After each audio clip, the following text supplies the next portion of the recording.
যে নাৰ্ছিং হোমসমূহত এতিয়া নাৰ্ছিং হোমৰ মালিকে টকা নিদিয়া বুলি ডেড বডি ধৰি ৰাখিব নোৱাৰিব।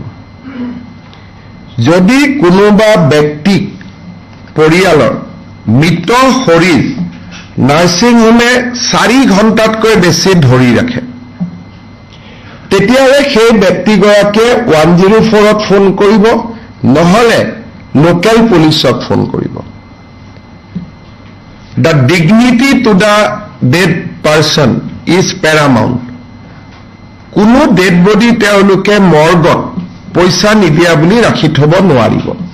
টকা পইচা যি আছে তেওঁলোকে চিভিল কেছ কৰক, কিবা কৰক, টকা উভতাই লওক, কিন্তু ডেড বডি হিউমেন ডিগনিটিৰ কণ্ট্ৰেৰী হয়। ডেড বডিটো তেওঁলোকে বন্ধকত ৰাখি থব নোৱাৰিব।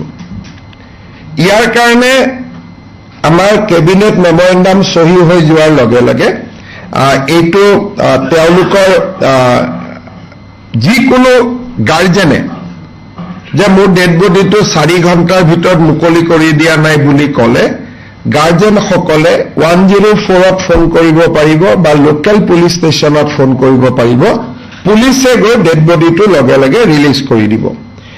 আৰু যোনে এনেকে ডেড বডি ৰাখি থৈ দিয়ে তেওঁলোকৰ আমি 3 পৰা 6 মাহলৈকে লাইচেন্স ছাছপেণ্ড কৰিম আৰু তেওঁলোকে 5 লাখ টকালৈকে পেনাল্টি দিব লাগিব।